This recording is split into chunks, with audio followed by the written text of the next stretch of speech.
Está no ar o programa E Agora José, exibido todos os domingos, das 18 às 20 horas, pela Gazeta Vale Paraibana, uma divulgadora dos projetos sociais da OCIP Formiguinhas do Vale. Um programa que discute a educação. Produção e apresentação, Omar de Camargo e Ivan Cláudio Guedes.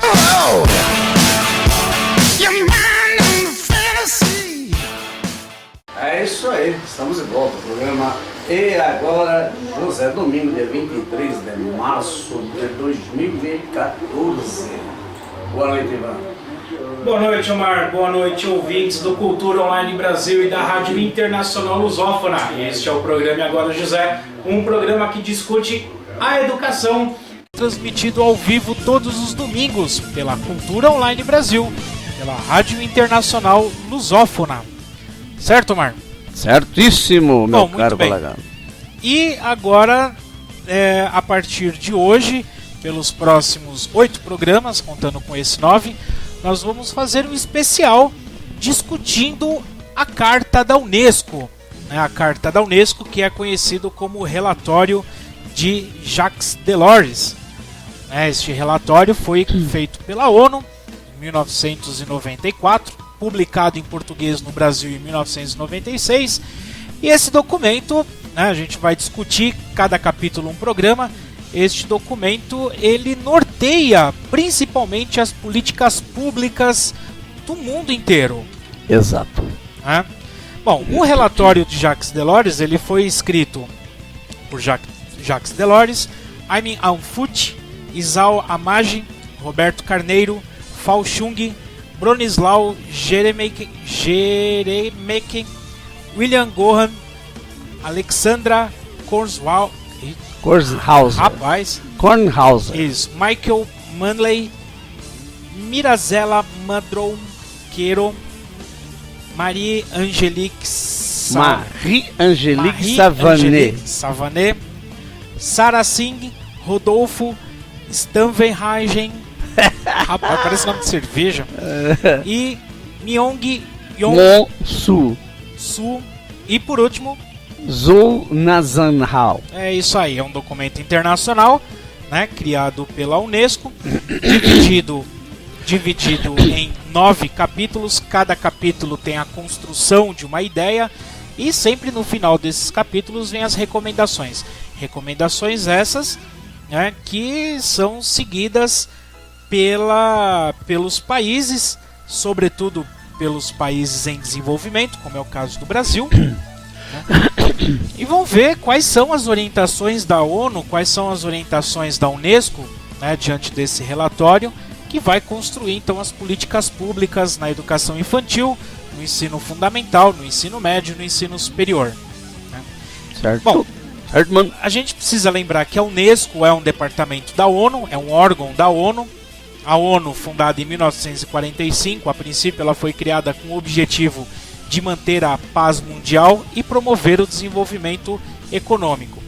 Dentro desta concepção, todos os órgãos ou os departamentos da ONU devem contribuir para que essa meta da paz mundial seja alcançada. No que diz respeito à educação, o sistema de ensino, seja federal, estadual ou municipal, ele deve contemplar as orientações da Unesco para que possam alcançar as metas estabelecidas para o desenvolvimento da educação e, obviamente, pleitear os financiamentos dos programas educacionais. Óbvio, né? Porque assim, claro que ninguém é obrigado a cumprir as recomendações da ONU. Só que se não cumprir as recomendações da ONU, você não tem direito aos empréstimos. Não é legal? Você perde os investimentos, você começa a ficar mal visto perante a comunidade internacional. Exatamente. Bom, em 1996, a Comissão Internacional da Unesco sobre Educação para o Século XXI elaborou o documento Educação, um Tesouro a Descobrir, sendo de muita importância para o entendimento da educação no início do século XXI. Esse documento embasa, por exemplo, boa parte das nossas legislações educacionais, Exato. Os nossos parâmetros curriculares, nossos PCNs, A LDB. a própria LDB. O documento, no grosso modo, ele apresenta a definição de 4 pilares para a educação no século XXI. Aprender a conhecer, aprender a fazer, aprender a viver juntos e aprender a ser. Adiante, a gente não vai discutir isso agora, mas adiante, em Zurique, no ano 2000, foi acrescido mais 2 pilares, aprender a participar e aprender a antecipar, que são tratados especificamente no relatório Educação e Transdisciplinaridade. Então foi uma outra reunião da Unesco que acabou acrescentando mais 2 pilares. Bom, a gente espera que este programa seja útil para você que está estudando, para você que está revendo conteúdos, revendo conceitos, né?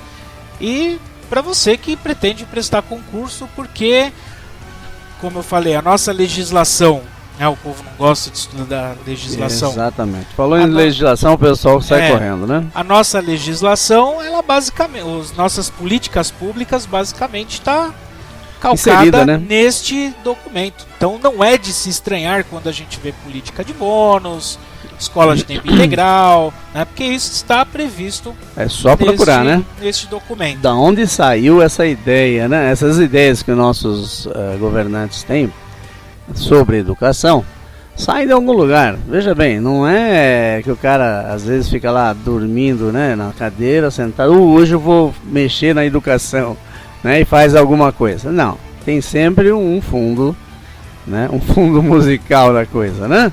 E obviamente nós sabemos que todos os governos, os países em desenvolvimento, necessitam do dinheiro, né, que vem através do Banco Mundial, do BID, né?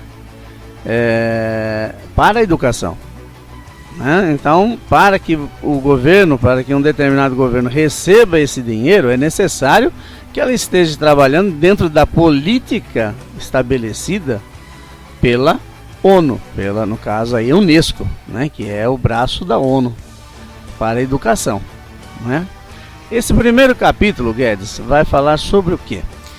Bom, a princípio nós vamos discutir sobre da comunidade de base à sociedade mundial. Deixa eu ver se eu entendi. Então é um documento que faz uma comparação entre a comunidade local e leva isso até o global. É o famoso pensar o micro, agir o macro, né? Certo. Porque muitas vezes, é engraçado que muitas vezes a gente tem propagandas na televisão, livros até que fala isso. Vamos salvar o planeta, vamos pensar no planeta, vamos pensar no boto cor-de-rosa, na floresta amazônica. Ou seja, uma ação global. Uma ação global. Porém, a gente precisa partir de uma ação local, né? A partir do local, eu consigo agir o global. Se cada local agir o global, a gente passa a ter o global. Ah, tá. Então, deixa eu ver se eu estou entendendo. Se eu tenho uma sala de aula, 40 alunos, bonitinhos, lindinhos, fazendo sujeira dentro da sala de aula, meu colégio vai estar sujo. Se eu tiver 40 aluninhos dentro de uma sala de aula e cada um cuidar do seu localzinho, do seu lugarzinho limpinho, meu colégio ficará mais limpo? Sim, é um princípio. Então, acho que eu entendi. Não adianta falar que a educação está ruim, que a educação está uma porcaria, se eu não agir na minha sala de aula. Se eu agir na minha sala de aula... Exatamente. Se eu agir na minha sala de aula, você agir na sua sala de aula, o outro agir na sala de aula dele... Quando somar essas ações, né, essas microações, você tem uma macro modificação. Exatamente. Tá, tô entendendo. Então vamos lá. E aí, se você me permite, vou ler apenas um pequeno trecho dessas 32 páginas. Não vai ler tudo, né? Não. Olha só pra gente poder começar a conversar. Hoje em dia, grande parte do destino de cada um de nós, quer o queiramos ou não, joga-se num cenário em escala mundial. Imposta pela abertura de fronteiras econômicas e financeiras, impelida por teorias de livre comércio, reforçada por desmembramento do bloco soviético instrumentalizada pelas novas tecnologias da informação e interdependência planetária, não cessa de aumentar no plano econômico, científico, cultural e político. Sentida de uma maneira confusa, por cada indivíduo, tornou-se para os dirigentes uma fonte de dificuldades. Então, até o final dos anos 80, até exatamente 1990, nós tínhamos lá o chamado mundo bipolar. Certo. Estados Unidos E contra a União Soviética, capitalistas, comunistas. Exatamente. Né? A partir da queda do muro. A queda do muro de Berlim em 1989, é isso? Aí veio depois o final da Rússia, o fim da Guerra Fria. Acabou a Guerra Fria, né? A União Soviética passa a se chamar Federação Russa. Exato. A Rússia. Muito bem. Então aí a gente parte para um novo cenário. Há uma político. abertura, né? Uma abertura econômica nesse aspecto, né? Uma abertura econômica, uma abertura política, uma abertura cultural. E aí a gente mergulha. Acho que a partir daí começa a globalização, né? Que até então não era tão assim, né? É assim, na realidade nós temos 3 grandes períodos de globalização. A primeira globalização, ela começa com as grandes navegações, século XV, século XVI. Sim, porque antes era muito local a coisa, isso, né? Então a primeira globalização, quando eles começam a passear pelo mundo. E assim, isso eu tô falando com base, por exemplo, em Milton Santos, né, que trabalham com essas 3 globalizações. Eu já vi gente defender a ideia de que a globalização começa lá com Alexandre, a conquista de terras. Sempre que quando há uma movimentação em direção a um outro país, a um outro continente, né, seja por conquista ou guerra, sei lá, qualquer coisa que valha, né? Há uma espécie de globalização, não é? Mas... Porque você leva a cultura, leva pessoas, leva para um local muito distante, né? Influenciando lá, né? E quando ele de lá vai para outro local e assim sucessivamente, acho que... mas em questão de um fato que mexa com o planeta inteiro, aí é a partir das navegações século XV, século XVI. Porque é uma modificação, né? Sim. Aí com essa primeira... Então, nas essa forças, né? É a primeira globalização, a globalização da fragmentação dos territórios, tal.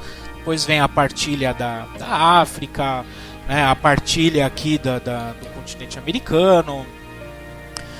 A segunda globalização, ela começa a acontecer no século XX, né? Que são as primeiras tecnologias que vão ser inseridas, né, em todo o mundo. A terceira globalização, ela começa agora. O próprio advento da televisão, ela está o inserida rádio na segunda e a televisão, né? É uma globalização, né? É a segunda globalização, que é marcado também por esse período de Guerra Fria. Né? É marcado pelo período da Guerra Fria. E a segunda globalização, ela começa a trazer, então, essa troca de culturas, essa questão da economia. Né? Por exemplo, aqui no século XX, começo da década de 1910, 1920, a gente estava começando a urbanizar a cidade de São Paulo. A gente estava começando a urbanizar. Depois, em seguida, né, vem a construção da grande cidade, da metrópole. Isso já no final da primeira metade, né, do século XX, 1950. E aí, logo em seguida, a gente entra em 64 na ditadura militar, que acaba de fazer 50 anos, né, esse período. Exato. Muito bem. 31 de março. No final da década de 90, o Brasil entra no chamado sistema neoliberalista, que aí é quando nós temos a terceira globalização. O próprio sistema neoliberal, aliás, o sistema liberalista, o liberalismo, ele promove a globalização, né? Ele está inserido nisso, né? O liberalismo clássico, né, o liberalismo econômico, ele nasce na Inglaterra, né, pela liberdade econômica. Exatamente, entra, por exemplo, eu queria te falar pelo livre comércio entre os países, né? Que aí é quando se pede o fim da colonização, tá? É o final da escravidão, melhor. Então o escravo deixa de ser o escravo para se tornar um consumidor, um trabalhador assalariado e um consumidor. Exato. Isso eu não estou me restringindo ao Brasil, né? Não, Porque o Brasil tem a sua particularidade, mas isso é um período da época do liberalismo, que aí acaba até vindo a Revolução Francesa e tal, né? Quando o comércio começa propriamente a ser difundido, porque entenderam que era muito mais caro manter um escravo e muito mais lucrativo um trabalhador assalariado. Se você tem um comércio, você tem uma empresa, um comércio, é muito mais lucrativo para você que pessoas consumam o seu produto. Sim. Né? E manter a E nobreza... o escravo não consome produto nenhum, ele vive às custas do dono, né? Os impostos. E manter a nobreza também começou a sair caro. Então aí começaram as revoluções burguesas, né? A burguesia começou a se alinhar ali com a política para ter liberdade econômica mesmo. Mas isso, né, a gente está falando do século XVII, século XVIII. Hoje, no século XXI, a gente tem o período da globalização tecnológica, principalmente. A globalização cultural, né, a globalização de ideias. Hoje, por exemplo, uma bomba que estoura lá do outro lado do mundo, em questão de segundos, a gente já está sabendo aqui. Exato. A troca de ideias, a troca de informações... É muito rápida. Ela é muito ligeira, ela é muito rápida. Hoje, qualquer pessoa com um celular na mão, ele grava um vídeo sobre algo que está acontecendo. Posta no YouTube, posta né? em alguma rede Face. social. E isso pode ser acessado por qualquer pessoa do mundo inteiro. No momento, né? Sim. Em questão de segundos após ter acontecido, você já tem notícia da situação. Sim, essa é a parte positiva, né? Bom, Sim, dentro claro. da parte negativa, aí pode vir a questão da globalização financeira. Né? Porque E os crimes cibernéticos também, né? Aí já parte para outra... É a parte do lado negro da coisa, né? A globalização financeira, como a economia dos países fica tudo atrelado, se um país entrar em crise... o resto todo mundo sente. Vira um Todo mundo efeito sente. dominó. Exatamente. Foi o que aconteceu com os Estados Unidos. Recentemente foi o que nós aconteceu- tivemos isso aí, né? Os Sim. Estados Unidos sofreu um baque legal, A né? crise em 2008, né, por causa dos imóveis nos Estados Unidos, por exemplo. Né, então, toda vez que tem uma crise, né, uma guerra, alguma coisa lá, principalmente no Oriente Médio, que aí sobe a gasolina, sobe o preço de tudo, porque tudo depende de transporte. Então, hoje, o sistema global, ele obriga, né, que os países eles estejam Firmes. atrelados, eu não diria firmes, porque se tivesse firme, nós não teríamos crises. É justamente Eles estar estão firme para não ter atrelados. crise, porque vai todo mundo perder. Mas existe. Na crise perde todo mundo, Sim. né? Dizer que não perde é brincadeira.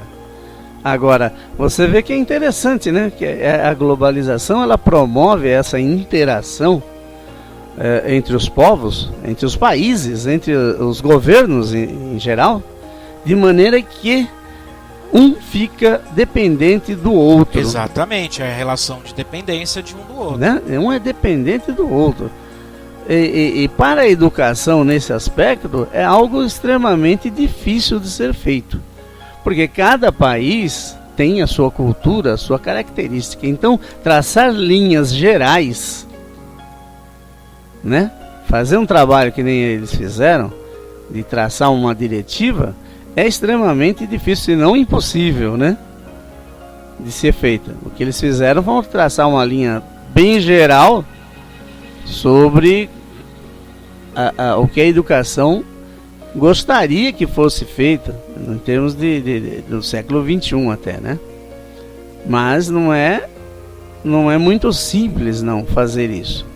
Tanto é que a gente tem, se nós pegarmos aí o objetivo da nossa LDB, dos próprios currículos das escolas, o desenvolvimento é no sentido de promover o indivíduo, né?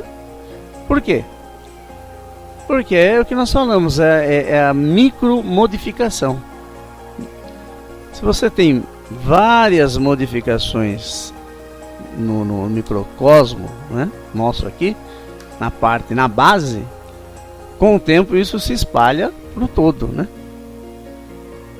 Então é complicado você fazer traçar linhas para a educação em função da diversidade que você tem, né? Porém, né, isso a gente sabe, a gente tem essa consciência, as características culturais são muitas, então você traçar o mesmo plano para todo mundo se torna algo audacioso e perigoso. Sim. Por quê? Porque em virtude das diferenças culturais e econômicas pode ocorrer uma imposição de um determinado governo ou outro, única e simplesmente para que se cumpra as metas estabelecidas neste documento que a gente está tratando. E é o que acontece. Né? Ao longo desses 9 programas a gente vai poder discutir muito, né, essa questão da imposição de alguns tópicos polêmicos que estão aqui. Vamos fazer o primeiro intervalo? Já é? Opa, já tá na hora mesmo. Quase 6h30 aqui. Já estamos no ponto. Então, o assunto vai render. E assim, se a gente fosse aprofundar nessa parte política, aí a gente vai longe, precisa... mas vamos tentar destrinchar ao máximo esse documento aqui. Então, daqui a pouco a gente volta. Já volta já. Vamos tocar umas 2, 3 musiquinhas e a gente volta aí para conversar mais. Até daqui a pouco. Estamos de volta. O programa é Agora José. Domingo, dia 23 de março de 2014. Hoje com o documento da Unesco sobre a educação. Discutindo o primeiro capítulo. Uma série de programas. No total 9 programas, 9 capítulos. Que nós vamos conversar, comentar sobre esse documento que norteia a educação nos países, né? Nos países do planeta mundo Terra. Globalizado. E nos países globalizados. Tempo de Marte. Aliás, tem uma na parte ali no primeiro parágrafo que você leu que eu gostaria de ressaltar. Você pode voltar ali? É interessante, eu notei isso, eu não sei se eu estou errado. Que ele fala o seguinte: isso, reforçado pelo desenvolvimento do bloco soviético, instrumentalizada pelas novas tecnologias de informação, a interdependência planetária, né? Planetário, o planeta todo não para de crescer. É interessante isso, porque é o que a gente estava comentando aqui em off, né? Dessa interdependência. E nós falamos, será que a vida que nós temos aqui é a ideal, a globalização? Será que o índio lá no Xingu está interessado na globalização? Ou se você se isolar da globalização, não participar disto, sendo imposta ou não a globalização, é que a gente estava falando aqui, né? Será que ela é imposta? Mesmo sendo imposta ou não, participar é uma decisão. Uma decisão de quem? Do governante do país. Então vamos lá. Né? Não é uma decisão do povo. Não é. Não é uma decisão da população. Não é a decisão mesmo de um ou outro governo. Exato. Ora, participar ou não? O Brasil, para entrar no sistema neoliberal, o Brasil, para entrar na globalização, ele começou a privatizar tudo que nós tínhamos de... Porque é um preceito liberal, sim, né? Porque está lá na carta do FMI que você tem que privatizar. A população foi consultada? Nem um pouco. A população não foi consultada. Nadinha. A questão da privatização da água na Bolívia, a população foi para a rua ser contra. Quem tiver acesso, bom, se você está ouvindo a gente ou estiver assistindo depois pelo YouTube, você vai ter acesso. Então procura aí um documentário que se chama Encontro com Milton Santos, o mundo global visto pelo lado de cá. E aí você vai ver o seguinte, que não é todo mundo que quer entrar nessa linha. Não é todo mundo que aceita, né, o que se impõe da globalização, o que se impõe do sistema neoliberalista. Agora, também eu não estou sendo radical ao ponto aqui de defender o comunismo. Não é isso, tá? Não misturem as coisas, né? Porque parece que assim, se você for contra a globalização, na verdade, você tem que ser a favor, ou você é contra ou é a favor de alguma coisa, não né? É assim. Existem se eu os for contra os dois positivos. Não pode. Monta uma sociedade alternativa. Um terceiro caminho, Isso. uma terceira via. Todo mundo pelado, todo mundo alguma coisa assim. Então assim, perdi o que eu ia falar. O grande problema é que o único objetivo que se encontra nas empresas, o único objetivo que se encontra nas organizações é o lucro. Não é o desenvolvimento da sociedade, é o lucro. Quando você privatiza a água, por exemplo, você não está controlando o consumo para que não falte para todo mundo. Tá visando você lucro. está canalizando para aquele que tem condições de pagar. E Você quem não quer tiver condições ganhar de pagar, dinheiro. azar. Se você Fica sem. se você abre, né, uma concessão para que qualquer pessoa tenha uma escola particular, então eu vou criar uma escola particular, não é para resolver os problemas da educação, Não, para ganhar dinheiro. mas é para que eu tenha lucro. Porque eu abri uma empresa que presta um serviço e é o que de a gente educação, tem visto e hoje que em dia. muitas vezes não é, né, de qualidade, ainda Exatamente. que seja privado, não é de qualidade. Não é de qualidade porque não visa a educação. Visa o lucro. Visa o lucro. E o lucro nós sabemos, quanto menor o custo, maior o lucro. Sim. Menor Agora, custo, também eu menor não tô- qualidade eu não tô- normalmente. Eu não estou generalizando, dizendo que todo mundo é assim, porque, né, eu acho que a população ela é 8 ou 80. É. Né? Não estou generalizando, mas sim, existem muitas, e não são poucas. Né? Não é a exceção, é quase que a regra. É uma ganância desenfreada, né? Esse é o grande problema deste modelo de globalização e deste modelo neoliberal que a gente segue. Sim, o liberalismo... Nosso problema é a questão da ganância. O liberalismo, ele vai promover a globalização. Não tenha dúvida. Por quê? Porque é lucro. Sim, ele foi criado por conta do lucro. Se eu tenho uma empresa no Brasil com o mercado já garantido aqui, mas ainda não desenvolvi o mercado externo, né? E o liberalismo vai promover fazer isso, isso significa o quê? Globalização. Certo? Eu vou ter que desenvolver esse mercado externo para poder ganhar dinheiro. Ganhar mais. Cada vez mais. Cada vez mais. Não é ganhar dinheiro, não, é ganhar mais. Cada vez mais. Por outro lado, a globalização traz, como sempre no nosso mundo, nós temos duas partes, uma boa e uma ruim. Sim. Né? A globalização... Existe a parte positiva. Exato. Se não fosse por isso, nós não estaríamos aqui falando, nos ouvindo, conversando. Exatamente. Vendo, né? E outras pessoas ouvindo a gente longe daqui. Porém, a gente sabe muito bem que, né, um mouse produzido na China e esse aqui possivelmente possivelmente foi utilizado mão de obra infantil para a confecção desse mouse. Mas é que isso não é um modelo econômico culpado disso. São pessoas.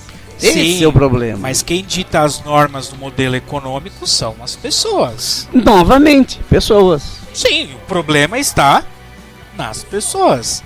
Aí é onde entra o papel da educação. Sim, voltamos à educação, que nós estamos muito políticos, né? Mas esse capítulo de hoje é político. Esse capítulo de aliás, hoje é uma coisa que a gente comentava, né? Sobre o documento da Unesco, né? Que fala sobre a educação, mas na verdade o pano de fundo é economia. É economia, sim. É o papel da educação a serviço da economia. Exatamente. Reprodutora, o pano né? De fundo, sim. O pano de uma de sociedade. Fundo desse documento é o desenvolvimento econômico. Não é cultural, não é social, ambiental, né? Ele é econômico. No fundo é econômico, exatamente.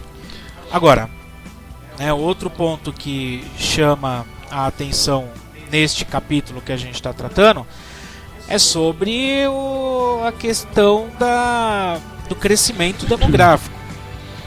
Há uma explosão demográfica, né? Um crescimento demográfico que é um fenômeno do século XX, principalmente, né, porque aumentou muito, né, a quantidade de pessoas no planeta. Entretanto, se a gente pegar aqui, sei lá, 5 bilhões e meio de pessoas em 1993, né? 6 bilhões e uns quebrados no ano 2000. 2014 está quanto? Hoje nós temos 7 bilhões 200 milhões de pessoas, mais ou menos. A projeção deles aqui é de 10 bilhões de pessoas para 2050. Bom, é que tá, né? Mas se você não pensar... Eu acho que não vai precisar nem chegar em 2050. Nós vamos voltar novamente para a globalização aqui, porque da economia, porque imagina esse monte de gente, que rapaz, é gente pra caramba, né? Esse povo precisa comer, vestir e se educar. Sim, exatamente. E é principalmente agora, se não houver uma globalização em que você possa trocar com o seu vizinho, comprar do seu vizinho, vender para o seu vizinho, não haver essa movimentação econômica, e isso é promovido pela globalização, não tem outro jeito, pelo livre mercado, né? Como é que fica? Será que a globalização pode influenciar nesse aspecto da diminuição da pobreza, por exemplo? Visto que o governo, o país pode fazer esse intercâmbio comercial?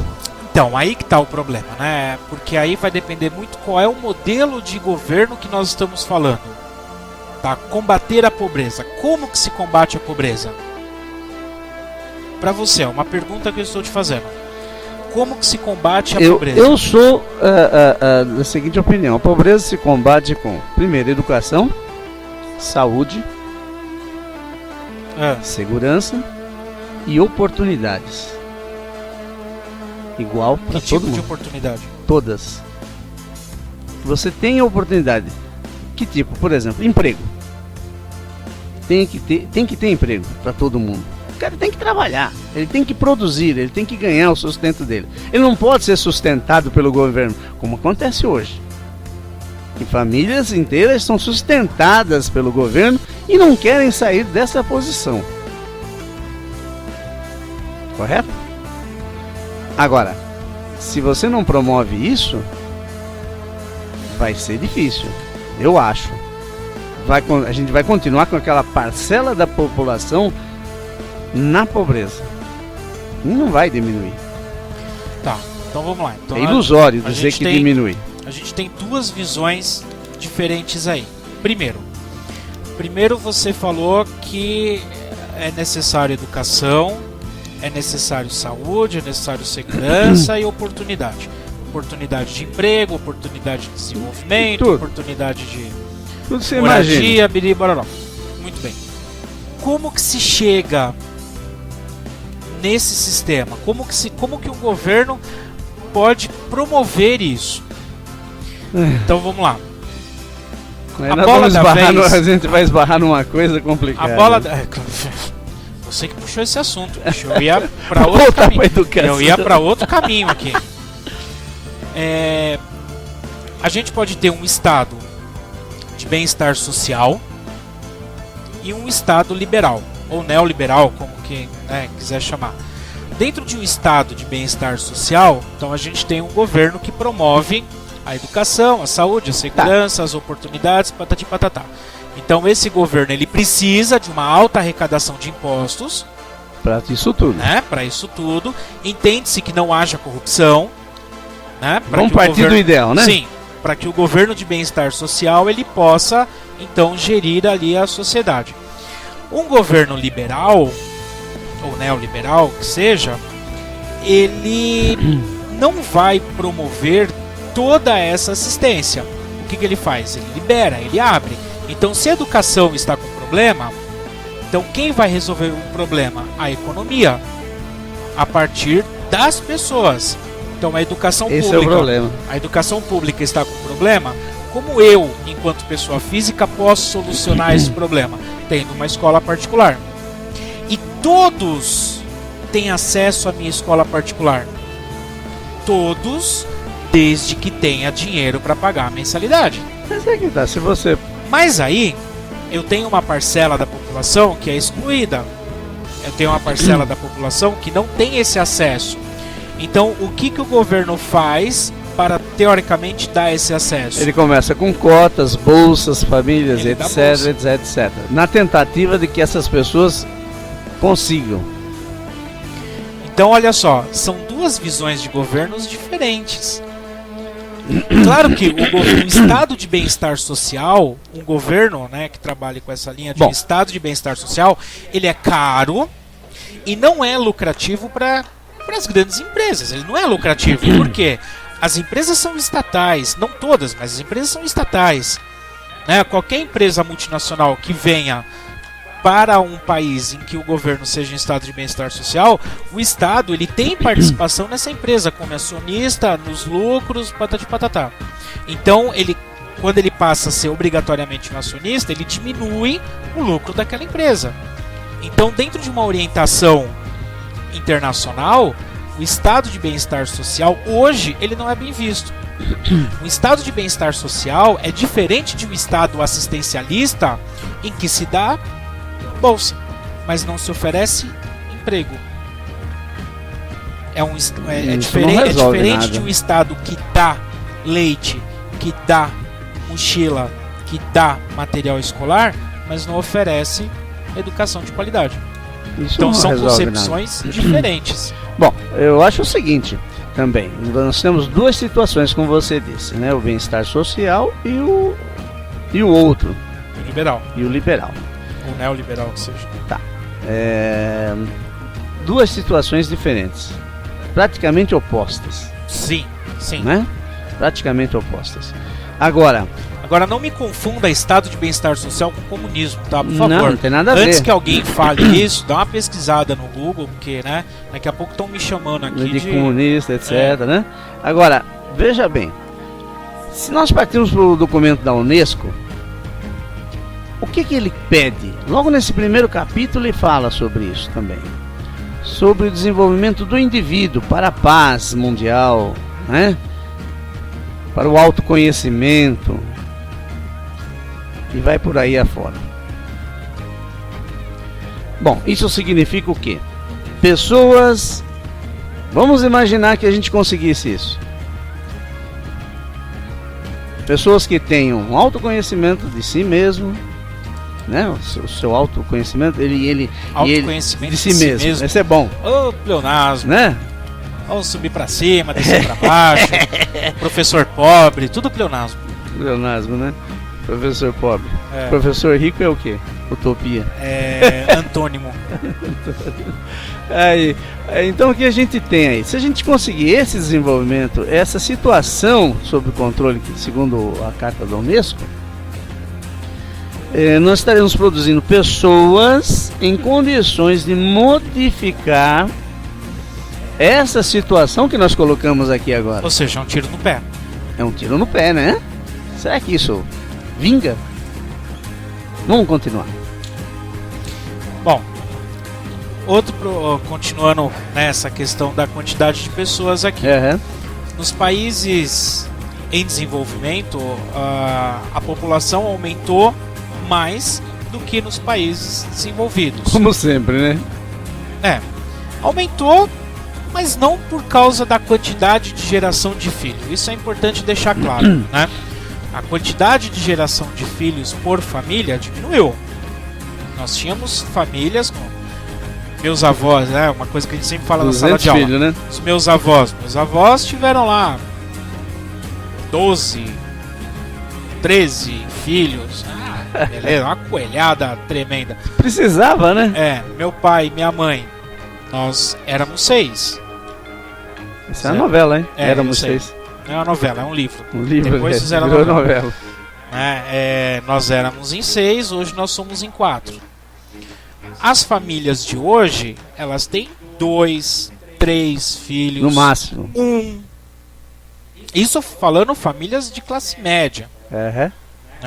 As famílias média baixa ainda tem essa concepção, né? Ainda tem um pouco de filho a mais. É verdade. né, principalmente nas regiões periféricas, mas enfim. Acontece que a qualidade de vida, a estrutura, né, que oferece a qualidade de vida, ela melhorou. O acesso a medicamentos Também? também. Né, então isso fez aumentar a nossa expectativa de vida. Certo. No Brasil, nos países em desenvolvimento, a quantidade de jovens aumentou bastante. E isso acaba criando toda uma demanda. No nosso caso, principalmente a demanda por escola. Exato. Essa demanda, então, por escola, ela tem que ser acompanhada, tem que ser assistida pelo poder público, né, oferecendo maior quantidade de escolas, por exemplo, né, além de maior quantidade de postos de saúde, Um aumento de empregos, todas as... né, De todas as... e nem sempre os governos, principalmente os governos de países em desenvolvimento ou subdesenvolvido, têm condições de acompanhar isso aí, né? E aí é onde se abre, para o capital externo. Então vamos receber capital externo para promover essa transformação na estrutura da sociedade. Por isso que é importante que se cumpra o que está escrito aqui, porque aí você tem acesso ao capital externo. Exatamente. Outra coisa que é dito aqui é a questão do acesso à tecnologia, né? Um trecho aqui que eu vou fazer a leitura. Esta expansão, a expansão populacional, a expansão da humanidade, num momento histórico em que a tecnologia encurta o tempo e o espaço, relaciona de modo cada vez mais estreito os diferentes aspectos da atividade mundial, o que confere, sem que necessariamente demos por isso, uma dimensão planetária a certas decisões. Nunca antes suas consequências, boas ou más, atingiram um tão grande número de indivíduos. Então, ou seja, ele está relacionando o aumento populacional a esse acesso estrutural, né? Não bastasse isso, né, esse grande crescimento populacional ele pode ser visto também com maus olhos, em que traz à tona o pensamento neomalthusiano. Falei novidade ou... Pra mim nem sei o que você tá falando. Então beleza, pensamento neomalthusiano. Deve ser Malthusalém? Neomalthusiano, é, quase isso. Neomalthusiano ele vem de Malthus, Thomas Robert Malthus, 1794, se eu estiver muito enganado. Quase isso, quase Matusalém. Ele escreveu os primeiros ensaios sobre a população, em que ele falava que o crescimento populacional traria guerras, epidemias, falta d'água, falta de alimentação. Sim, porque não há e aí a estruturação para isso civilização, tudo. calma aí, não Difícil. sai matando todo mundo não, calma aí. Difícil. E que a população entraria em colapso por falta de recursos naturais. Falta de recursos naturais, falta de recursos ambientais. E aí ele também diagnosticou que quem tem muito filho é pobre. Rico Ora, não tem muito filho, não. né? E Mas se é você... verdade. Pior que é verdade. Vou cortar seu microfone, deixa eu falar, Cássio. Pior que é verdade. O cara não conhece a teoria e tá aqui falando. E daí? Faustão mesmo, viu? Então ele identificou que nos países subdesenvolvidos na época, os pobres, os que tinham mais filhos. E que o governo não deveria ajudá-los em hipótese alguma, porque aí isso faria com que eles morressem e que, portanto, não ia ter tanto problema de excesso de população. Outra cara coisa, é bonzinho, né? Outra coisa, ele era religioso, tá? Ele era pastor da igreja anglicana. Outra coisa, desastres naturais, epidemias, né? Então tudo que pudesse promover uma destruição em massa era positivo, porque manteria a população em equilíbrio, né? É dele que vem aquela teoria de que a população cresce em PG e a produção de alimentos cresce em PA, progressão aritmética, né? Então a população ela cresceria, por exemplo, 1, 2, 4, 8, 16, né? Ia sempre dobrando. Enquanto que a produção de alimentos, 1, 2, 3, 4, 5, 6... Não acompanha. Entretanto, o que a gente observa hoje não é o que ele dizia. Por quê? Porque nós temos 7 bilhões e 200 milhões de pessoas? Temos. Muita gente passa fome? Muito. O problema é falta de alimento? Não. Quantas vezes a gente não vê alimento estocado sendo jogado fora? Quantas vezes a gente não vê na França, na Europa, por exemplo, qualquer país da Europa, por exemplo, uma grande safra, quando está sobrando alimento, joga fora para manter o equilíbrio econômico. O nosso Tudo problema, em função da economia, né? Em função da economia. O nosso problema não é a miséria.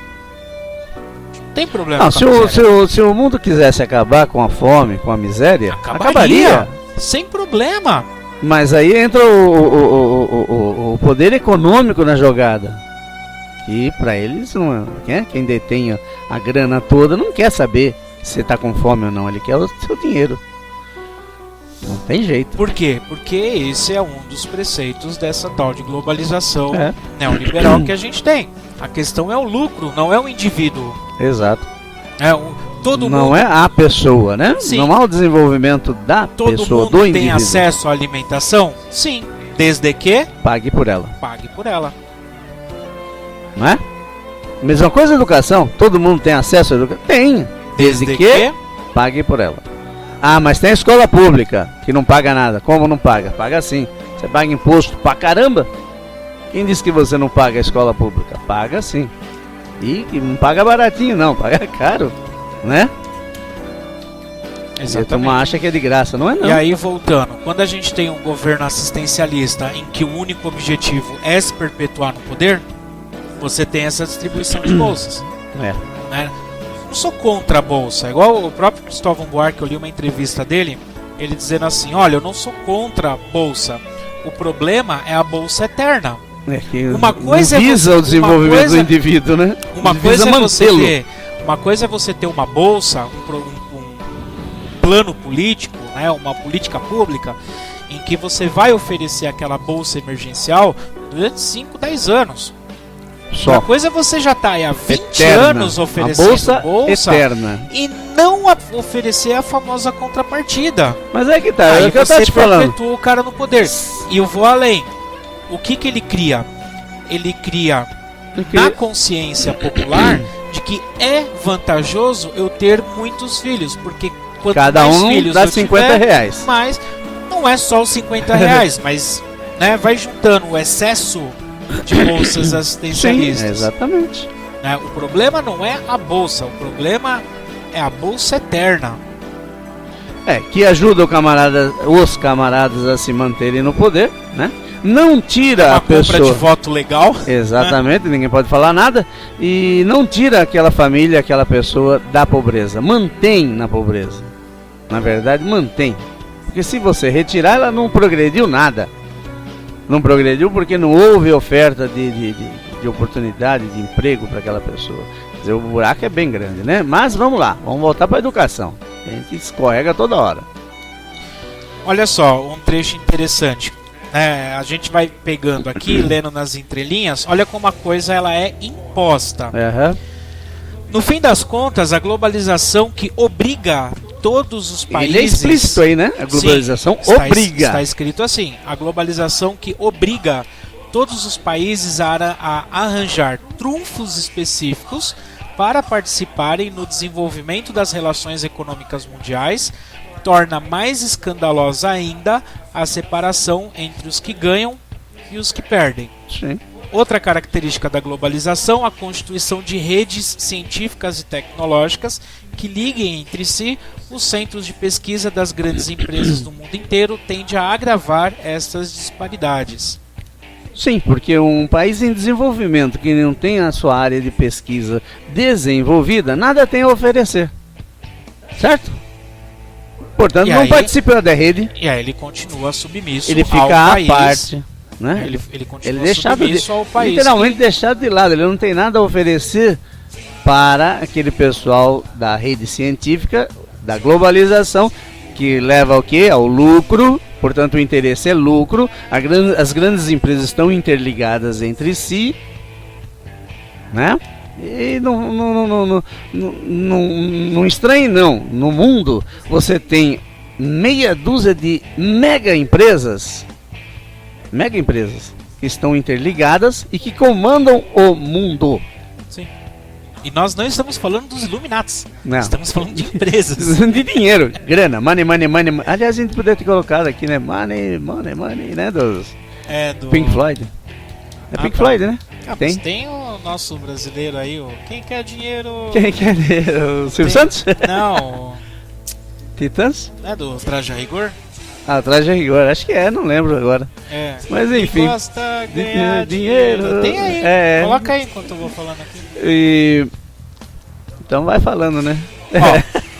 Ó, o último trecho aqui, que é extremamente importante deste bloco, é a questão das atividades criminais. Afinal de contas, inclusive a criminalidade é globalizada. Ela é globalizada. É a parte escura da coisa também, sim, né? E aí, olha só que interessante. Aqui nós estamos falando de tráfico clandestino de drogas, armas, material nuclear e até pessoas. A constituição de redes de terroristas e de malfeitores e a extensão do fenômeno da lavagem de dinheiro sujo. E aí entra o famoso crime organizado. Qual? Aquele da favela, com 38, com uma escopeta. Não, nada. Crime organizado é aquele de terno e gravata. Você não vê que o cara, é né? eleito, né? Que é eleito democraticamente, que vai para as casas legislativas, executivas e judiciárias participar dessa rede de corrupção. Rede de corrupção que é extremamente ativa. Daí vem as discussões sobre legalizar alguma droga. Legalizar alguma droga significa acabar com a boquinha da lavagem de dinheiro, por exemplo. Então, a globalização da... Corta isso, depois coloca no intervalo. Não, vou deixar de fundo. A globalização das atividades criminais, ela também faz parte desse mundo de hoje. Eu não consigo falar ouvindo música. Porra. Mas eu tava ouvindo música até agora, ou você coloca uma música de fundo vai. instrumental, ou você coloca no intervalo a música. Eu vou te falar, a globalização, ó, se ele estivesse cortando cana, cuidando de gado, né, não teria nada disso. É verdade. Tudo bem. Deixa ele. Estamos de volta. Programa aí agora, José. Hoje, discutindo sobre a Carta da Unesco para a Educação. Vamos lá, vamos continuar. Então, né? Bom, a gente já está chegando na última meia hora do nosso programa. O documento é extenso, mas vamos lá. Deixa eu só colocar na página correta para seguir o roteiro. Vamos falar um pouquinho sobre a parte da comunicação, ainda que a gente já tenha tocado nesse assunto no começo do programa, que é a questão dessas novas tecnologias que nós temos. O documento escrito em 1997. O documento original, o documento em português escrito em 1996. Documento original 1994. Ele diz o seguinte: as novas tecnologias fizeram a humanidade entrar na era da comunicação universal, abolindo as distâncias, concorrem muitíssimo para moldar a sociedade no futuro, que não corresponderá por isso mesmo a nenhum modelo do passado.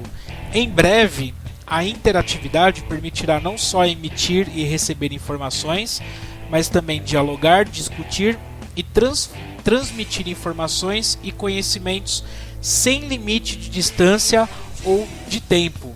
Isso a gente já vive hoje, né? 2014, a gente já vive essa realidade. Se bem que uniforme e muitas vezes de grande pobreza de conteúdo, essa falsa cultura mundial não deixa por isso de trazer consigo normas implícitas e pode induzir nos que eles sofrem um impacto, um sentimento de espoliação e perda de identidade. A educação tem, sem dúvida, um papel importante a desempenhar se se quiser dominar o desenvolvimento do entrecruzar de redes de comunicação que, pondo os homens a escutar-se uns aos outros, faz deles verdadeiros vizinhos. Outras manifestações... Não, peraí, isso daqui está adiante. Elmar, sobre essa comunicação global, a comunicação universal, né, que é chamado aqui, e o papel da educação. A comunicação mundial, a comunicação universal, ela faz as sociedades perderem suas culturas ou não? Há um problema aí talvez de perda de identidade, já que tudo é de todos, certo? Então o conhecimento difundido pela rede não tem dono. Ela está na rede, quem quiser pode se apropriar dela. O conhecimento não tem dono. Estando na rede, qualquer um pode se apropriar desse conhecimento, né? Então essa perda de identidade. Vamos chamar a atenção que essa troca de informações, essa troca de questões culturais, ele acaba muitas vezes acontecendo pela mídia alternativa, porque pela mídia oficial, ou seja, pelas grandes redes de televisão, pelos jornais, aquilo que é publicado, ele passou por um crivo, né? Ele passou por uma avaliação. Então, mais das vezes, nem sempre aquilo que chega à televisão do telespectador, ao ouvinte de uma grande rádio, ao leitor de um grande jornal, é a expressão uma verdade verdadeira. Absoluta. Por quê? Olha só, mais um trecho aqui. O quase monopólio das indústrias culturais por parte de uma minoria de países e a difusão de sua produção pelo mundo inteiro, junto de um público vastíssimo, constitui poderosos fatores de erosão das especificidades culturais. Sim. Né? É só a gente pegar, por exemplo, nas décadas 1960, 1970, o famoso American Way of Life, né? Em que os ilatados americanos, eles iam para os países no intuito de introduzir a cultura norte-americana, a famosa família Doriana, né? O modo de vida americano, que era divulgado como se fosse a oitava maravilha do mundo, para concorrer com a União Soviética. E a gente ainda vê isso até hoje, né? Então a gente pega, por exemplo, filmes de guerras, os asiáticos, né, o pessoal do Oriente Médio, eles são sempre os vilões. Sim, né? E o exército americano, ele é sempre o bonzinho, vai em favor da democracia. É sempre o mocinho. Né? Não mata civil, não mata criança, né? E nem velhinhos. Não, é sempre a favor da democracia. É uma venda de imagem isso aí, né? Sim, é uma venda de imagem através da indústria cultural. Hoje você tem, por exemplo, uma difusão ampla dizendo maconha não causa problema. Da onde vem esse jargão e essa difusão que você vê? Como a gente está falando, nem tudo que aparece na mídia é exatamente a representação da verdade, né? É uma ideia que está se vendendo, dizendo que a maconha não produz problema nenhum, né? Não tem efeito colateral, ajuda na saúde dos caras, etc, etc. Fala-se muito bem da maconha, né? Tanto é que os caras maconheiros por aí são pessoas que produzem, trabalham muito, né? Realmente produzem alguma coisa. E aí você tem essa venda de imagem de algo que, na verdade, a gente sabe que aquilo não é tão saudável assim, mas que é vendido como saudável. Porém existe um outro interesse, né? Existe o interesse daqueles em manter, já que você chamou a atenção para a questão da maconha, existe aqueles que têm o interesse em manter a maconha ilegal, que dá lucro, porque dá lucro. Muito mais. Né? Porque dá lucro e dá voto. Uhum. Né? A gente sabe muito bem. E aqueles que querem legalizar, né? Que aí, né? Então, mas aí que tá. Existe uma grande diferença entre Aí dá imposto. legalizar. Aí Não. gera impostos. Mas existe uma grande diferença entre legalizar e liberalizar. É. Existe Legalizar- uma grande diferença. Que é inclusive esse Legalizar debate, gera impostos, né? Liberar não. né? Liberar, ela já está liberada. Todo mundo usa em qualquer lugar, ninguém né? fala Liberar, nada. ela está liberada. É isso que o pessoal não entende. Polícia passa assim perto do cara que tá puxando, ô, deixa eu dar um não tapa pode aí. nem fazer nada. Deixa eu dar um tapa. Coitado. Se Ele não fizer pode, isso, nem, ele tá não perdido. pode nem fazer nada. Agora, eu andei lendo os artigos do Jean Willis, o deputado É. Jean Willis, e ele fala justamente isso. Olha, eu não sou a favor da liberalização da maconha. Ela já está liberada, qualquer um compra, aonde quiser. O projeto de lei que eles estão discutindo É, é sobre a legalização. legalização, né? Legalizar, Vai vender legalmente. tornar Pagar legal imposto. dentro dos critérios. Por quê? Porque aí você já corta o tráfico de drogas, a lavagem de dinheiro, Vai né? dar menos E lucro, puxa né? o tapete de muito vereador, deputado, senador, Sabe-se presidente, Deus, né? né? De quem, né? Que Vai deixar de ganhar o dinheirinho por fora, né? Exatamente. Vai ter que pagar imposto. ganha Vai em sonegar, cima né? disso. Verdade, não vai pagar porcaria nenhuma. Agora, esse problema, isso que a gente está vivendo aqui, não é exclusivo nosso. Não é um problema só brasileiro. É um problema mundial. Né? É o que a gente chama dessa interdependência planetária.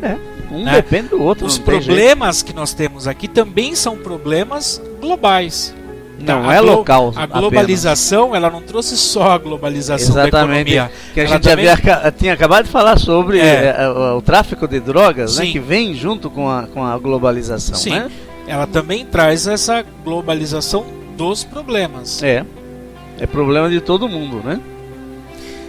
E não somente a questão virtual, né, não somente a globalização virtual, mas o fluxo de pessoas, né, de migrantes, o fluxo daqueles que saem dos países e entram em outros países, eles também ajudam muito nessa globalização cultural, globalização econômica, né? Muito comum a gente ver as pessoas saindo dos países que estão em crise, migrando, legal ou ilegalmente, para os países que não estão em crise. Exato. Né? E isso aconteceu em toda a história. São os asilados, né? Os exilados, isso. Que pode ser por um problema cultural, pode ser por um problema econômico, né? Ou um problema político. Né? Quantos refugiados políticos nós já não recebemos no Brasil? Quantos refugiados políticos o Brasil já não exportou? Também. Na época da ditadura ou até os dias de hoje mesmo. Né? Hoje, claro, hoje é um problema muito mais Hoje econômico. o pessoal foge da guerra, que nem a Síria, né? E outros locais, que acabam fugindo de lá e vão se refugiar em países perto ou bem longe, como no Brasil, né? Vem pra cá. E essa miscigenação cultural, que a gente, principalmente no Brasil, a gente tem visto muito isso, né? Que está acontecendo, é uma globalização cultural também, né? Essa mistura. E isso afeta diretamente o sistema educacional também, hein? Sim, sim, porque ele mexe diretamente com a cultura. Né? A gente não vê hoje problemas na França, né, em que é proibido usar o véu. É, verdade. Verdade. E aqui no Brasil não é diferente. É. Aqui no Brasil nós temos N problemas religiosos dentro da sala de aula. Um dia desses eu estava acompanhando uma discussão em que uma professora ela fazia 2 orações de uma determinada religião toda vez que ia começar a sua aula. E aí dentro daquela sala nós tínhamos pessoas de diferentes religiões.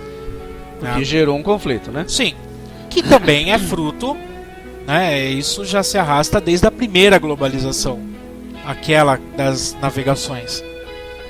Né? Tanto os europeus quando chegaram no Brasil impondo a sua religião perante os índios, Depois as migrações dos africanos, que agregou valores à cultura brasileira. Agora, esses refugiados, digamos assim...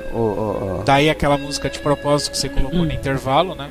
Que é uma influência forte na cultura brasileira. E aí você tem, com essa vinda de refugiados de todas as partes do mundo também, você tem um aumento na tensão interna entre as pessoas por conta de preconceitos. A intolerância cultural, o xenofobismo. Isso, né? E que o sistema educacional tem que lidar com isso. Porque na escola pública, que é o nosso objetivo, você tem pessoas de todas as seitas religiosas, de todas as culturas que você possa imaginar. Você tem lá na escola pública pessoas que vêm da Bolívia, da Venezuela, do Japão. Você tem pessoas que professam a fé na Umbanda, né, no catolicismo, no protestantismo e vai outros ismos, budismo. Agora ali você tem que, né, conviver com tudo isso. Então há um aumento dessa tensão aí. E o sistema educacional tem que lidar com isso. Sim. Hoje o que a gente observa, principalmente nas escolas aqui em São Paulo, a quantidade de bolivianos, sim, que nós temos. E aí chamar bolivianos que vêm da Bolívia. Ah, vá. Né? Chamar até a atenção para uma frase aqui, ó. Nos casos em que subsistem várias línguas, a alfabetização da língua materna, quando possível, é muitas vezes considerado como a mais indicada para o desenvolvimento escolar da criança, fazendo-se assim a transição gradual para uma língua veicular. De uma maneira geral, a diversidade linguística não devia ser considerada unicamente como um obstáculo à comunicação entre os diferentes grupos humanos, mas antes como uma fonte de enriquecimento, o que vem reforçar a necessidade do ensino das línguas. As exigências da globalização e da identidade cultural não devem ser consideradas como contraditórios, mas como complementares. E o ensino de línguas na escola será algo necessário, né? E o ensino da língua do país, né, para uma criança que vem de fora, né, que tem outra identidade, é extremamente importante também. Mas ele não pode perder a língua que ele já falava, né? Também não pode. É complicado, né? Porque como é que você vai fazer com isso tudo? E aí como é que você vai fazer com isso? É o papel da educação em que nós precisamos compreender o mundo e compreender o outro. Eu colocaria o contrário isso aí, né? Primeiro compreender o outro para depois compreender o mundo. Exatamente. Né? Do micro pro macro. Do macro. Pensar o local, agir global. Exatamente.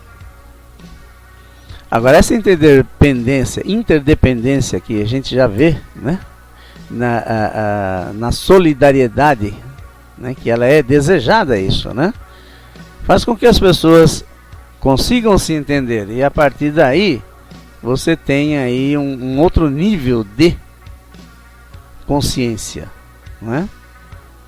Mas veja bem, não vamos perder o foco da coisa, né? Tudo isso você prevê uma docilidade do indivíduo, né? Eles estão prevendo que o indivíduo seja maleável, dócil, né? Aí é onde entra as ideias de Foucault, né? Para quê? E por quê? Veja bem, nós estamos falando do sistema educacional dentro de um sistema neoliberal que visa o que? Lucro. Portanto, pessoas rebeldes não geram lucro. Ou geram? Rebelde não gera lucro. Ele vai contra o sistema. Sim. Então é necessário que o sistema educacional gere pessoas dóceis ao sistema. Que essas pessoas não vão de encontro ao sistema. Que não lutem contra. Isso E então para que Somos fique... nós que estamos falando, não é uma orientação. Não. Unesco, Essas né? são deduções nossas, ou minha pelo menos. Não, isso daí você encontra em Paulo Freire, em Demerval Saviani, Que vai em Paulo acontecer? Giraldelli. O que vai acontecer? O cara dócil, né, aceita o sistema, não Submisso. vai submisso, não vai contra o sistema, eu posso ganhar mais dinheiro com ele. Porque se eu mandar ele catar aquilo ali, ele cata. Se eu mandar catar outra coisa, ele cata. Ele não vai falar não pra mim.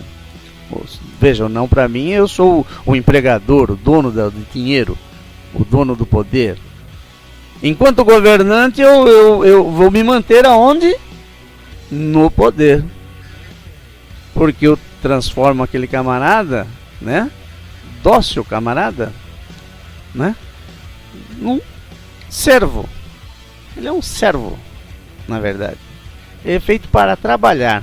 E quando o sistema, e aliás a carta do Unesco fala isso também, desenvolve a tecnologia, a aplicação de escolas tecnológicas, etc. Ele está querendo produzir o quê? Mão de obra. Mão de obra. Mão de obra qualificada que gera o quê? Lucro. Então a gente não pode nunca perder o foco dessa carta da Unesco, que é o fundo, é o pano de fundo, que é simplesmente lucro. Não é bem a educação. Essa é a leitura. Nossa.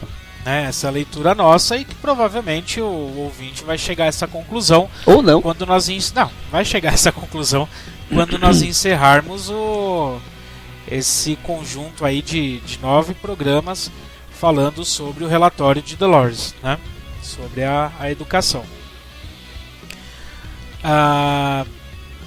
Ainda falando sobre a questão multicultural, uma das recomendações aqui é que a educação deve, inclusive, procurar tornar o indivíduo mais consciente de suas raízes, a fim de dispor de referências que lhe permitam situar-se no mundo, e deve ensinar-lhe o respeito pelas outras culturas.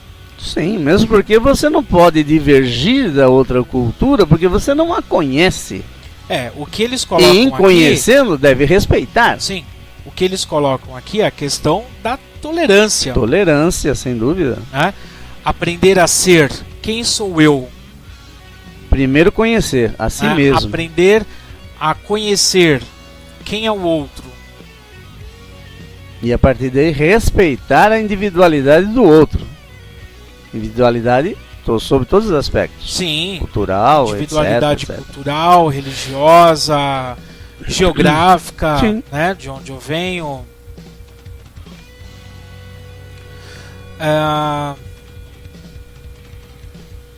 Bom, o último bloco fala das pistas e recomendações. Essa é a parte essencial, né? Essa é a parte essencial, porque é onde eles vão passar as pistas e recomendações, né? Onde eles vão passar as informações ao sistema público. Então vamos lá.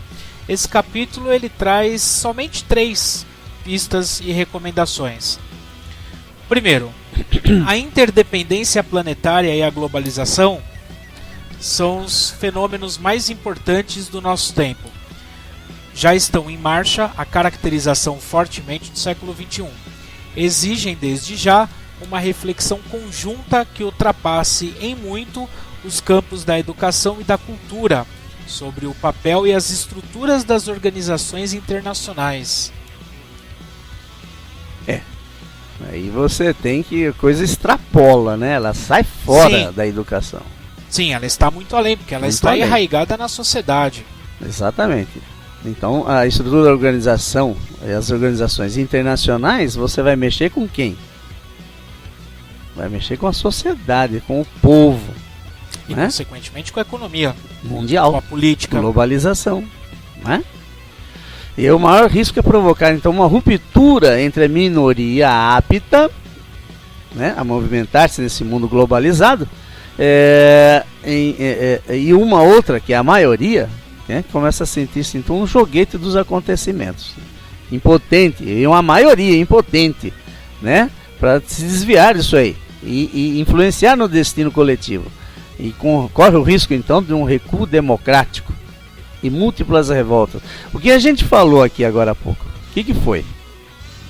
Tornar o indivíduo dócil e submisso. E com isso não ter revolta contra o sistema. Não é? Ali. Tá aí, das dicas é que essa maioria não se torne, né? Não fique revoltada por sentir-se incompetente. E uma minoria apta, que é aquela minoria que a gente já conhece, que é o pessoal que tem maior poder aquisitivo, que pode pagar uma boa faculdade, que pode pagar, né, uma boa escola, tem condições de se manter. E agora essa maioria descontente é problemático. Por quê? Porque se ela se revoltar, tchau, sistema. Derruba qualquer sistema, né? Quem é que vai domesticar essa maioria incontente? Incontente é bom, hein? Incontente. Onde eu arranjei isso, rapaz? Incontente, descontente. Isso. Essa maioria descontente. Quem vai manipular isso, Guedes? Quem? Pergunto, quem? As políticas públicas. As orientações oficiais para a escola. As orientações oficiais para a escola a partir das políticas públicas.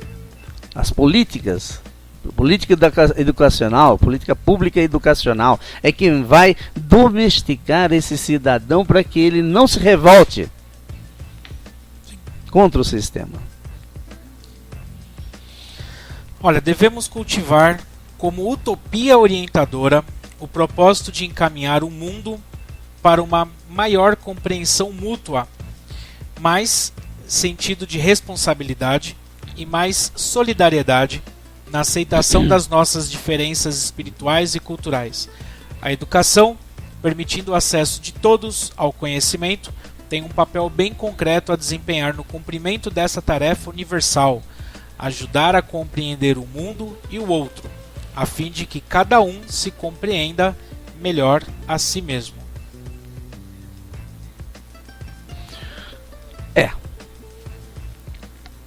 Você percebe que dentro, no bojo das dicas, né, tem coisa boa, interessante. Sim, como, não, a orientação, né, não tem a menor dúvida, né, que isso é importante, né, é interessante, deve ser feito a compreensão de si e do outro. Sim. Promoção da cultura, da paz, o respeito entre os seres humanos, sem dúvida. Isso é necessário, mas não podemos perder o foco, novamente, que isso é feito baseado na economia. Porque povo descontente não consome, é revoltoso, destrói o sistema, ninguém lucra com isso. Ou pelo menos os mesmos não lucram com isso. A não ser quem fabrique armas, né? E outras coisas, citas más, né? E destruição da economia não é vantagem para ninguém. E globalmente dizendo, vai afetar todo mundo. Certo? Se estamos interligados, a crise na Síria, por exemplo, afeta todo mundo. Afeta todo mundo. Essa é a interdependência planetária. Você não exporta, planetária. Fecha tudo, porque eles não vão comprar nada, não vão vender nada, porque não estão produzindo nada. Então, afeta todo mundo, né? Então é esse foco que a gente não pode perder. Falamos de educação, mas falamos também de economia. Sim, isso é extremamente importante. A economia, ela está também a serviço da economia.